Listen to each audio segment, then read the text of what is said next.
Muy buenas noches, señores y señores. Bienvenidos al desarrollo de la presente clase correspondientes a la materia de ciencias naturales. Un gusto poder compartir con ustedes ya esta última clase correspondientes a la unidad número 3. Bienvenidos.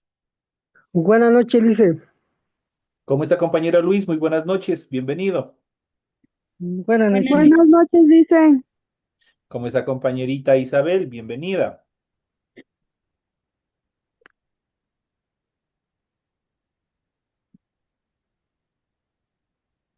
Bienvenidos a cada uno de ustedes al desarrollo de la Buenas clase. noches, dicen. Compañero Víctor, un gusto saludarle. Bienvenido. Iniciamos el desarrollo de las actividades y como es de costumbre, vamos en esta semana, ustedes ya tienen habilitada una tarea. Así es que en pantallas ustedes ya pueden observar el documento correspondiente a su tarea. Estamos presentando, obviamente, el formato para recursos de aprendizaje de tarea. Estamos en la asignatura de Ciencias Naturales. Estamos en la unidad número 3, Historia de la vida en la Tierra y evolución de los seres vivos. Y en este subtema y último del subtema 4 vamos a ver el origen de la evolución de la Tierra y los continentes, historia de la atmósfera, la evolución de la vida en la Tierra. Son los temas que vamos a ir tratando en el desarrollo de la presente clase. Tienen ustedes el tipo de tarea, tienen el objetivo de tarea y a continuación tienen las instrucciones para el desarrollo de la misma. Recuerden que el trabajo es individual, deben leer el compendio de la unidad 3, tema número 4, pueden ampliar su información sobre el mismo tema con otras bibliografías de ser necesario. ¿Qué es lo que tienen que hacer para el desarrollo de las actividades correspondientes a esta tarea? Dice lo siguiente. Desarrolla las siguientes actividades. La primera dice, realiza un mapa mental en el cual organices la información relacionada a la evolución de la vida en la Tierra. Puedes guiarte en el siguiente ejemplo. Aquí les he puesto yo un ejemplo. Pero obviamente en Internet ustedes pueden encontrar una infinidad de formas, figuras y modelos en relación a mapas mentales. Este simplemente es un ejemplo, el cual obviamente ustedes tienen que ir organizando, dibujando en su hojita de trabajo para que ustedes puedan estructurar, puedan organizar de mayor a menor, obviamente, la información acerca de la evolución de la vida en la Tierra, que nosotros estamos viendo en esta clase. Recuerden que el trabajo es 100% escrito, tienen que, todo el trabajo es 100% a mano, tienen que en esta tarea sí tienen que utilizar combinaciones de colores, líneas, símbolos e imágenes para ilustrar el contenido. La rotulación de la hoja es obligatorio. En la rotulación de la hoja, obviamente, tienen que seguir el esquema que ustedes tienen en este documento. Aquí ustedes tienen el esquema donde ustedes tienen que colocar en el centro el nombre de la institución educativa, luego tienen el nombre de ustedes, el curso, la fecha, la materia, el tema de la tarea y obviamente en la parte superior derecha la semana a la que pertenece esta tarea. Es todo lo que tienen que hacer. Una vez que cumplen eso en la parte superior de su hojita, inmediatamente proceden a desarrollar su tarea y eso es todo. En función del contenido, ustedes deben revisar las recomendaciones, la rúbrica de calificaciones y al final de este proceso tenemos la información para el desarrollo de los recursos de plataforma. Estamos en la unidad número 3 con el tema el origen de la evolución de la Tierra y los continentes, historia de la atmósfera y la evolución de la vida en la Tierra, correspondientes a la semana 4 de fecha 20 de abril del 2026. Justamente esta tarea permite entregas desde el 20 de abril. La fecha límite de entrega de la presente tarea es el 30 de abril. Y la fecha de publicación de, de las calificaciones de esta y la anterior tarea correspondientes a la unidad número 3 será hasta el 5 de mayo del 2026. Es que tienen ustedes y aquí ustedes ya conocen los tiempos, los espacios, los intervalos de tiempo en función de la entrega de la presente actividad. ¿Sí? Entonces, una vez que se les ha proporcionado toda la información pertinente en función del desarrollo de esta actividad, de inmediato a continuación vamos a iniciar con el desarrollo de el contenido del material de apoyo que tenemos en el aula virtual.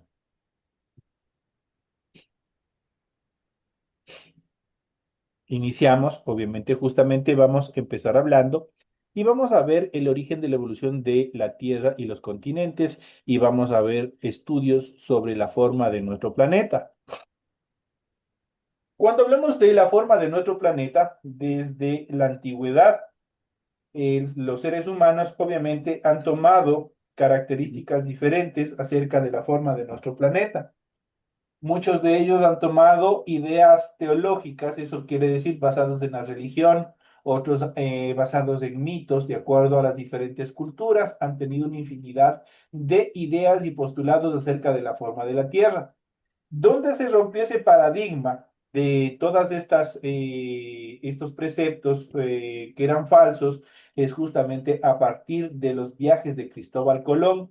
Obviamente de esa manera, obviamente supieron o pudieron precisar que nuestro planeta tiene una forma esférica. Y obviamente este viaje de Cristóbal Colón cambiaría la historia de todo la ciencia, de los postulados científicos hasta aquella época. Y dentro de estas características, justamente en el año de 1718, el debate acerca de la forma de la Tierra, esto es achatada en los polos y ensanchada en el Ecuador, sacudió al mundo científico. Quienes aceptaban la teoría del astrónomo inglés Isaac Newton acerca de la ley de la gravitación universal, la gravedad y la fuerza centrífuga.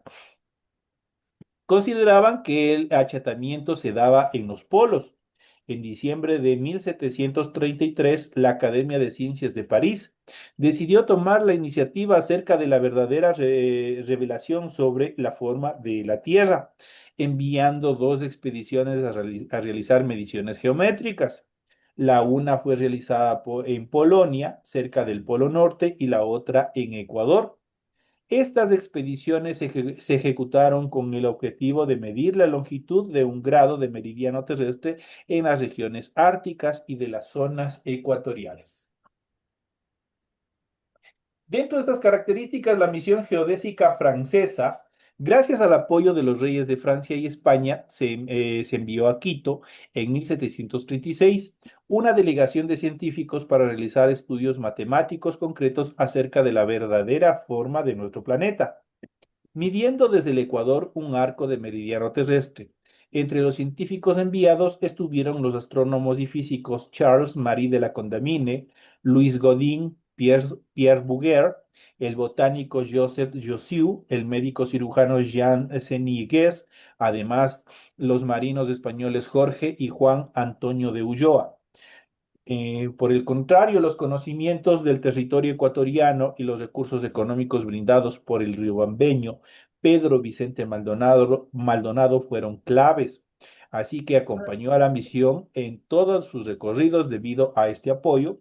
La Condamine lo incluyó como un miembro efectivo de la misión geodésica y en 1747 fue presentado como miembro de la Sociedad Científica Real en Londres.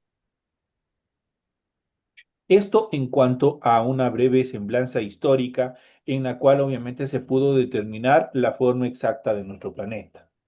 Ahora, muy aparte de esta teoría, vamos a ver justamente la formación de los planetas. Dentro de este proceso que nosotros ya habíamos visto en clases anteriores, cómo se fueron formando prácticamente para la conformación de las galaxias, para la conformación del universo, hubo supuestamente el inicio se dio o se le conoció como la gran explosión. Pero en sí no fue una gran explosión, pues obviamente lo que se dio es un cambio en cuanto a la materia y a la energía. Hubo un cambio que dio origen a la formación de constelaciones, a la formación de sistemas y otras características más que fueron conformando el universo. Dentro de estas características también se fueron formando los planetas. Y dentro de esas características, hace unos 5 millones de años, esto es 5.000 millones de años atrás, nuestro sistema solar estaba formado por protosol. ¿Qué fue el protosol? Era un prototipo de sol. El astro que formaría en nuestra, o se transformaría en nuestra estrella, rodeado de un disco donde el gas y el polvo, perdón, se encontraban mucho más. En ese disco, llamado disco protoplanetario, se formaron los cuerpos que orbitan el Sol y obviamente los principales eventos, obviamente vamos a ver a continuación cómo se fueron formando. En la primera etapa, obviamente se formaron cuerpos sólidos de pequeño tamaño. Los planetésimos se les conocía en esta primera etapa por un proceso de unión gravitatoria llamado acreción. En la segunda etapa, los planetésimos se reunirían formando cuerpos mayores y estos se unirían entre sí para formar hace unos 4.600 millones de años los planetas en una primera instancia. En la tercera etapa, la Tierra recién formada debió recibir el impacto de un cuerpo de gran tamaño. El material arrancado formó un anillo en torno a la Tierra y dio origen a nuestro satélite natural que es la Luna. Y por último, hace unos 4.543 millones de años, la Tierra y la Luna ya estarían formadas con unas dimensiones muy similares a la que nosotros le conocemos actualmente. Esto en cuanto a esta breve semblanza, esta línea de tiempo, en cuanto a la formación de los planetas. Una vez los planetas y especialmente nuestro planeta Tierra, vamos a ver a continuación cómo se fue conformando la atmósfera dentro de nuestro planeta.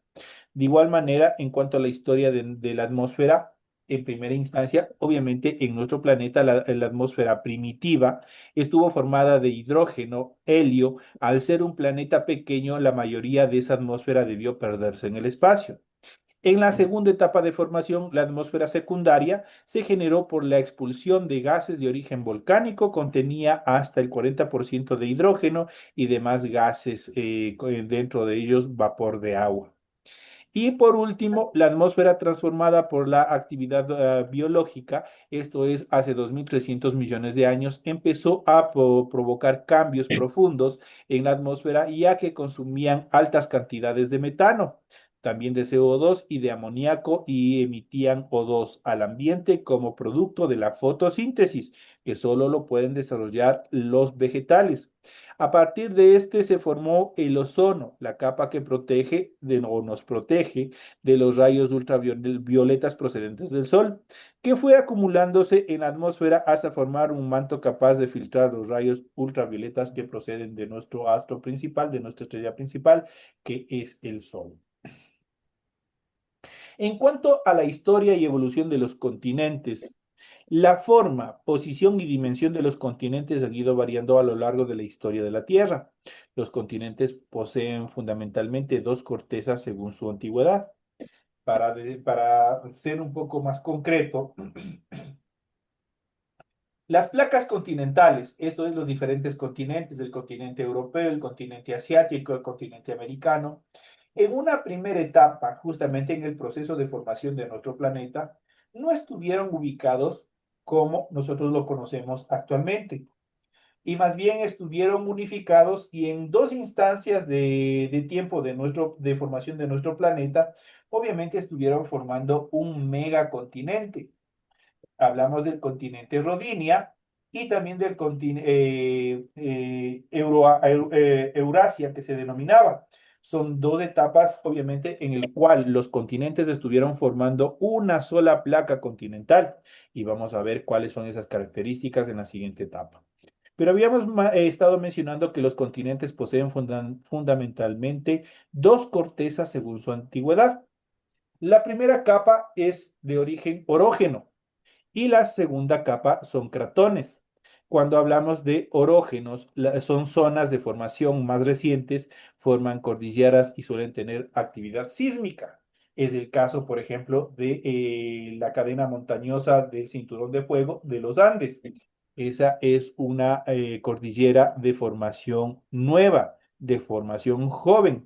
Y por lo tanto, justamente en esta etapa ustedes habrán visto, justamente en estos territorios por donde atraviesa la cordillera de los Andes, obviamente la actividad sísmica es bastante alta. Ustedes ven que siempre está habiendo, por ejemplo, sismos, por ejemplo, en Guayaquil. Estamos viendo que hay sismos en la región del litoral. Estamos viendo que hay sismos también en el callejón interandino. Es justamente porque estas placas son nuevas, son de reciente formación. Por el contrario, los cratones son partes muy antiguas de la corteza continental formadas de la era precámbrica. Tienen relieves bajos, estos son llanos y gran estabilidad geológica. En estos sectores, al hablar de estabilidad geológica, no existe ningún tipo de movimientos telúricos, no hay temblores ni terremotos.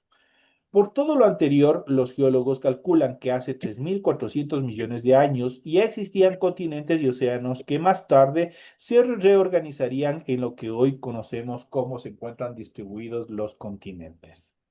Y dentro de estas características justamente vamos a hablar. Aquí tenemos por etapas cómo se fueron formando desde un inicio, cómo se fueron estructurando los continentes hasta ubicarse en la posición que los conocemos en la actualidad. En la primera etapa, hace unos 1.100 millones de años, en la era precámbrica, el supercontinente Rodinia empezó a fragmentarse, había un megacontinente. En la segunda etapa, en los inicios de la era paleozoica, los fragmentos de Rodinia habían formado grandes continentes como Euroamérica y Gondwana. Estos a su vez siguieron fragmentándose hasta dar origen al resto de continentes. En la tercera etapa, a finales de la era paleozoica, en el Pérmico, los continentes volvieron a colisionar y formaron el supercontinente Pangea. Eso quiere decir, volvieron a chocar, volvieron a unirse y formaron este otro nuevo megacontinente denominado Pangea.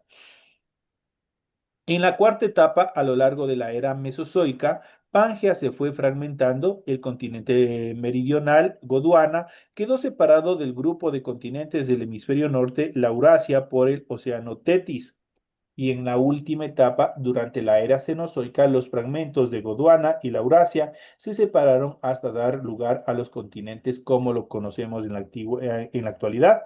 Entonces ahí obviamente tenemos obviamente un breve segmento en cuanto a la historia de formación de los continentes. Recordemos que existen prácticamente, se les denomina dentro de la ciencia como placas. Las placas continentales, los que nosotros podemos ver, los diferentes continentes donde nosotros estamos viviendo, desarrollando las actividades, y también tenemos placas oceánicas. Las placas oceánicas son justamente la parte, el piso, el fondo marino. Esas son las placas oceánicas. Cada una de ellas están estrechamente relacionadas y cuando una de estas placas, puede ser la placa continental con la placa oceánica, ceden, producen grandes terremotos, pueden ser terremotos de gran magnitud, como es el caso de varios años atrás, justamente por este mes, de lo que suscitó en Manta. Y obviamente justamente fue, perdón, por ese sedimento o por ese cese que se dio entre placas y de esa manera se superposicionó la una con la otra, dando estos movimientos telúricos. En cuanto a la evolución de la vida en la Tierra, porque no solo esto te termina ahí, simplemente con la distribución de las placas continentales, sino esto obviamente permitió la evolución de la vida en toda la Tierra. Por ejemplo, y para dar un ejemplo desde el punto de vista de los científicos, se supone obviamente que África y América del Sur en algún momento estuvieron unidos, no estuvieron separados por el Océano Atlántico. ¿Por qué se llega a esa conclusión? Hay dos teorías fundamentales. Primero, el perfil costanero, tanto de América del Sur, del continente sudamericano, como la parte sur o el dorsal del continente africano, coinciden en sus estructuras, coinciden uno con otro. Otras características fundamentales es que también determinados seres vivos, determinados mamíferos, obviamente que debían haber habitado solo en África, también se han encontrado vestigios que también se encuentran en Sudamérica. Eso implica que en algún momento estas dos masas de tierra no estuvieron separadas como en la actualidad, sino que estuvieron formando un solo continente. Es las características en cuanto a estas determinaciones que también podemos ir viendo y anotando dentro de estas características. Vamos a ir viendo y justamente vamos a hablar sobre la evolución de la vida en nuestro planeta, en la Tierra. Los primeros organismos. Los restos fósiles más antiguos son astromalitos fabricados por microorganismos de hace 3.500 millones de años atrás. Probablemente los primeros seres vivos fueron similares a las bacterias, es decir, células procariotas. La evolución de estos microorganismos debió ser lenta, pues los primeros restos de células eucariotas más avanzados datan de hace unos 2.100 años atrás. En cuanto a la diversidad de la vida acuática, durante la era precámbrica, la vida estuvo limitada a ambientes acuáticos y era básicamente unicelular. Las evidencias más antiguas de los seres pluricelulares datan de unos 600 millones de años atrás y consisten en moldes y señales de actividades fosilizados de animales de cuerpo blando y también aplanado. Constituyen la llamada fauna de Ediacara, hallados en Australia, gracias a los microorganismos fotosintéticos y algas que liberaron grandes cantidades de oxígeno. La atmósfera se transformó produciendo hace 600 millones de años atrás un aumento considerable del ozono. Esta fue la causa aparente para la evolución. Así aparecieron los invertebrados que cubrieron sus cuerpos de conchas y caparazones. Fue la famosa llamada explosión cámbrica que marcaría el final de la era precámbrica y el inicio de la paleozoica. En la era paleozoica continuó diversificándose la vida en el agua. Los animales que alcanzaron gran expansión fueron los tribólites. Estos eran organismos artrópodos que tenían un caparazón formado por tres lóbulos y que posiblemente desaparecieron producto de una intensa actividad volcánica. También se expandieron los equinodermos, como los lirios de mar, los moluscos y también los corales. Los restos de vertebrados más antiguos, tales como peces, datan del Ordovícico y evolucionaron de forma diversa, no tienen una forma exacta. La colonización del medio terrestre.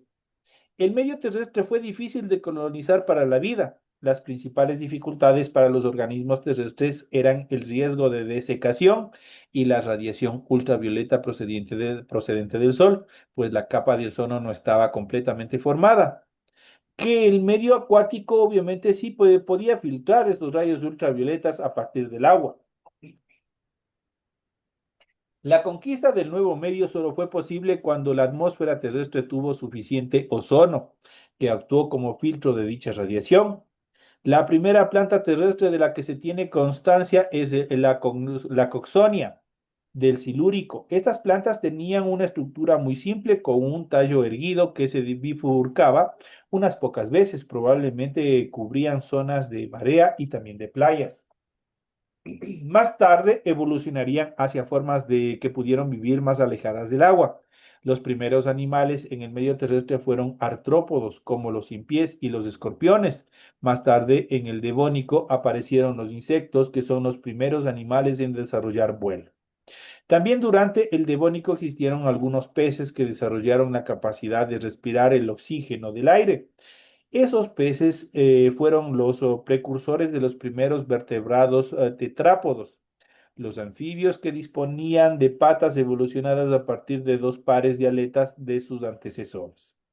En cuanto a la diversificación de la vida en nuestro planeta, hacia el periodo carbonífero, la vida en el medio terrestre estaba bien asentada y progresaba con rapidez. En torno a los ríos y a los pantanos se encontraban selvas de helechos arborescentes. En esos bosques habían artrópodos gigantes y una gran diversidad de anfibios. A partir de estos aparecieron los primeros reptiles. Los fósiles de reptil más antiguos corresponden al Ilonumus, que es una de las especies, obviamente, que datan de este periodo. El período pérmico fue el más árido. Ello propició la expansión de las primeras gimnospermas y de los reptiles. En el Pérmico se desarrolló el grupo que conduciría a la aparición de los mamíferos, los reptiles mamíferoides, como el Sinoptaurus, que ya poseían una locomoción similar a la de los mamíferos y tenían el cuerpo cubierto de pelo. Al final del Pérmico se produjo la extinción en masa más grande de la historia de nuestro planeta Tierra. Grupos enteros desaparecieron por completo y esto llevó a los geólogos a marcar en esta fecha el final de la era paleozoica. Ya en la era mesozoica, durante el Triásico y el Jurásico, la famosa etapa de los dinosaurios, predominaron los bosques de helechos y de gimnospermas similares a las coníferas y los quingos actuales. Los dinosaurios, los cocodrilos y los mamíferos aparecieron en el Triásico. Aunque vivieron en momentos cercanos, los dinosaurios fueron los animales dominantes en el medio terrestre durante toda la era mesozoica. Hubo también reptiles que desarrollaron el vuelo, los pterosaurios, y otros que se adaptaron al medio acuático como los ictosaurios. Durante el Cretácico evolucionaron las angiospermas o plantas con flor, lo que favoreció la evolución de los insectos. A finales del Cretácico se produjo una nueva extinción global que acabó con los dinosaurios y muchos otros reptiles y con animales marinos como los amnótides, unos cefalópodos con conchas en forma de espiral. En la era cenozoica, los mamíferos se diversificaron y se erigieron como el grupo animal dominante. Durante el Paleógeno se desarrollaron todos los grupos de mamíferos actuales, aunque algunos, como los primates, ya existían en el Cretácico. Por primera vez se extendieron los ecosistemas herbáceos, como praderas, estepas y sabanas. Los homínidos aparecieron en el Neógeno durante el Cuaternario, tanto la fauna como la flora eran muy similar a las que hoy conocemos. Esto en cuanto también a la evolución de las especies como nosotros le hemos ido viendo en esta breve semblanza en cuanto a la evolución de la vida en nuestro planeta. A la par que se iba transformando nuestro planeta, que pues, se iban ubicando los continentes, que obviamente la atmósfera se iba adecuando para el desarrollo normal, adecuando el espacio para el desarrollo de la vida. Obviamente también las especies pues, lo fueron haciendo de esa manera, fueron evolucionando hasta dar origen a todas las especies como las conocemos en la actualidad. Recordemos que nuestro planeta tuvo cuatro extinciones masivas, las cuales obviamente pusieron fin a cada una de las eras que hemos ido mencionando, pues cada uno de ellos obviamente generaron un aspecto diferente en cada una de estas etapas y tienen sus características peculiares en cada una de ellas.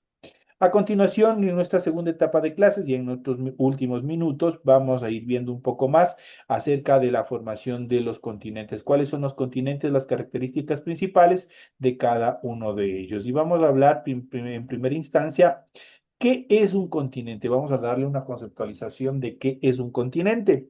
Un continente es una vasta masa terrestre rodeada en su mayor parte por océanos y separada por accidentes geográficos o masas de agua. En la actualidad se reconocen seis continentes: Asia, África, América, Europa, Oceanía y Antártida. Si bien este sistema es el más utilizado a nivel global, existen otras propuestas que los agrupan de formas distintas, por ejemplo, considerando América como tres continentes diferentes: América del Norte, Central y América del Sur, o uniendo Europa y Asia, dando lugar al llamado Euroasia, el continente euroasiático. ¿Cómo se formaron los continentes? Es una gran pregunta. Los continentes se formaron a partir del enfriamiento progresivo de la corteza terrestre. En sus orígenes geográficos, hace 200 millones de años atrás, toda la tierra firme estaba unida en un supercontinente llamado Pangea, que comenzó a fragmentarse, dividió a los movimientos de las placas tectónicas. Esta lenta pero constante deriva continental dio lugar a la configuración actual del planeta y también la ubicación de los continentes como los conocemos hasta la presente fecha.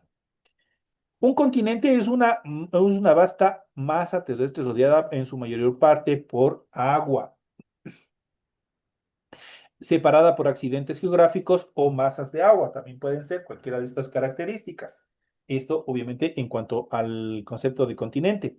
Existen seis continentes, pero hay modelos que proponen la existencia de cinco, ocho o más, según distintos criterios de división.